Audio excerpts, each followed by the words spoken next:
Here with me today is Mayor Paige Chase of Monticello, a longtime Monticellonian, a former city council member, and our current mayor.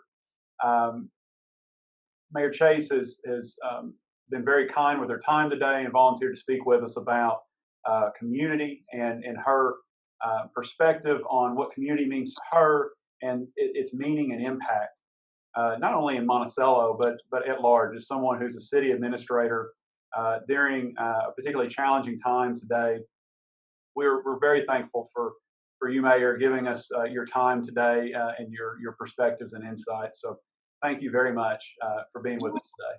You're welcome. Thanks for asking.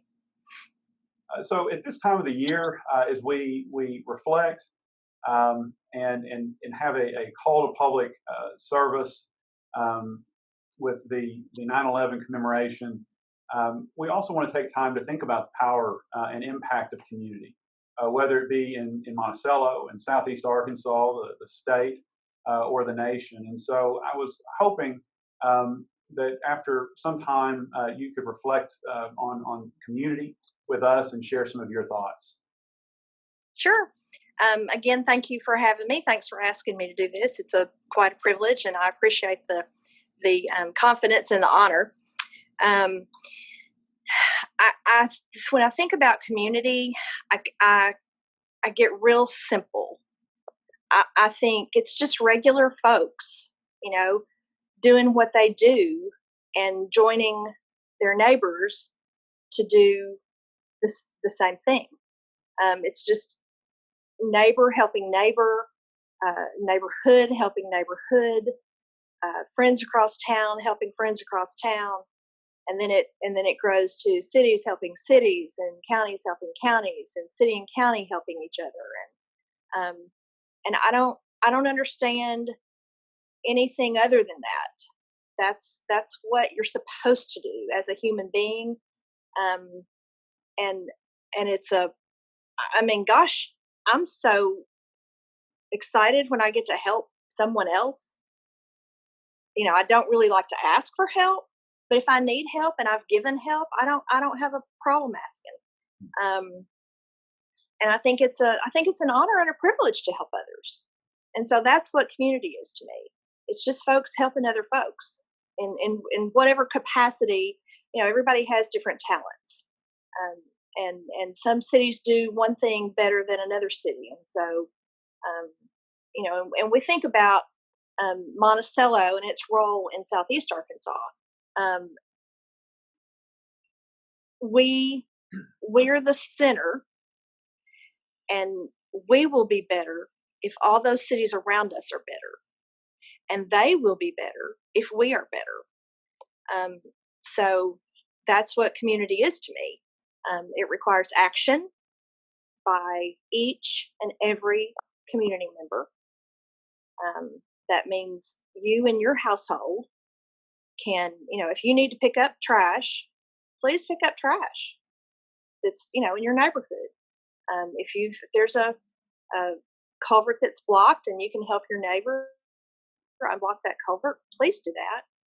And if obviously the city needs to get involved and help with that kind of thing, then we do that. I feel like as the mayor, my job is to give the tools to the community members to help themselves. So, and that's kind of what we call our public works department the handyman of the city. So when you've got some task you need to do and you can't get it done by yourself, then that's what we're there for.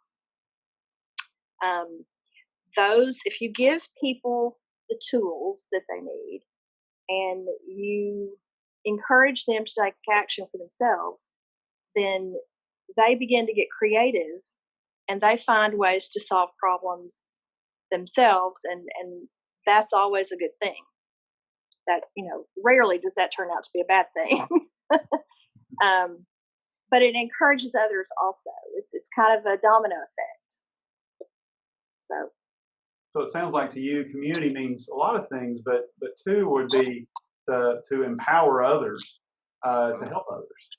Yeah. and collectively to help your entire community, whether it be your town or your region or your state or your country.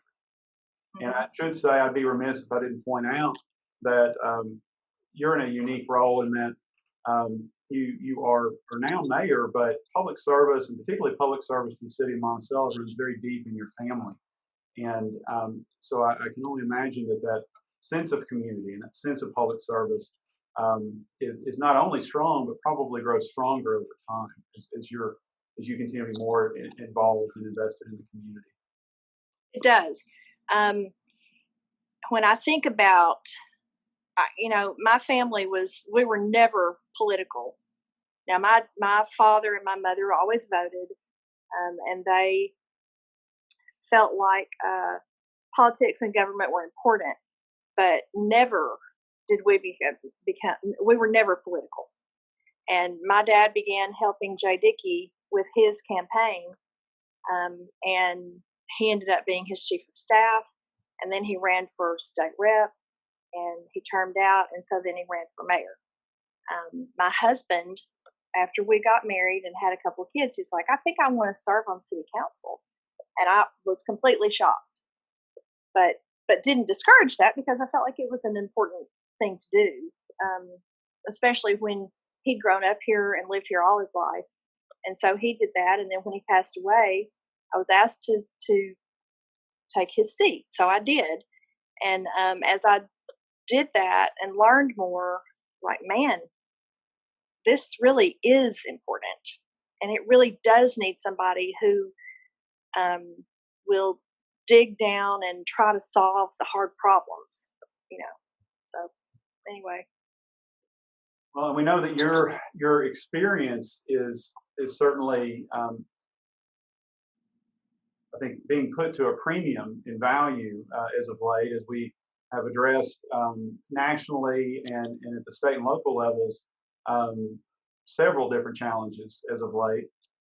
One in particular that I think of is when I recount this summer um, a series of protests and marches nationwide in both cities, large and small, in regards to social justice and racial equality. And I was particularly pleased to see that Monticello took an active role in that, and that we saw a large, organized, even socially distanced, um, health aware marches from, I believe it was North Main to the square going south there, and a very moving series of speeches and prayer from several community leaders, both elected and unelected in our community. And I wondered if you wanted to speak on that and sort of what your feelings were in regards to community during that moment. Yeah, I was so proud of our community. Um, a young woman named Ladarian Pace, uh, she and her mother organized that entire thing and called and asked if they could, and I'm like, sure. I don't, you just, that's one of those creative things that if there's a problem and it can be solved peacefully and in an organized way like that, why would anybody ever discourage that? And I was so proud that our community behaved the way we did and came out the way we did. Um, and in the middle of not only all that unrest at other places, but in the middle of, like you said, a pandemic. I mean, who would have ever thought that we would face those kinds of things in 2020?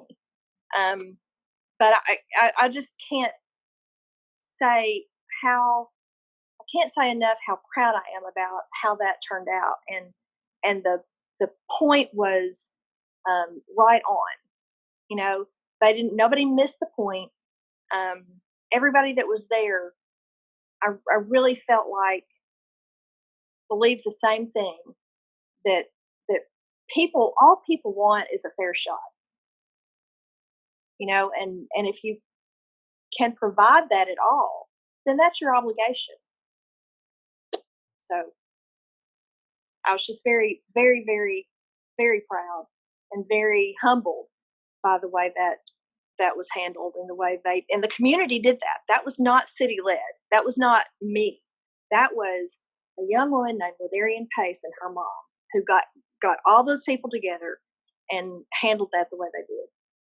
Well, it's just another reminder that sense of community and also community empowerment isn't always a top-down venture. That it can be led at the citizen level, at the voter level, and at the resident level, and then permeate to something that's much bigger than any one person. I think that's a wonderful lesson in not only community but leadership. Yeah, and really and truly, that's what I think empowerment is it shouldn't be top down. It shouldn't be the government telling people what to do. It ought to be the people telling the government what to do. If the people don't want to fix the lake, then we won't fix the lake. If the people want to fix the lake, then that's what we should do. So it always should be bottom up, if you will. I'm not sure that's really, in my mind, that's top up. Right. But that is community, and that's what the government is here to serve the people, not the other way around. Very good. Well, thank you so much, Mayor, for sharing your time with us on what I do not doubt is a busy day for you. I would like to, on behalf of everybody at UAM, thank you for your service and for your impassioned sense of community in Monticello and in Southeast Arkansas. You're very welcome, and the thanks goes to the citizens who elected me. I am honored to serve. Thank you very much. Thank you, John.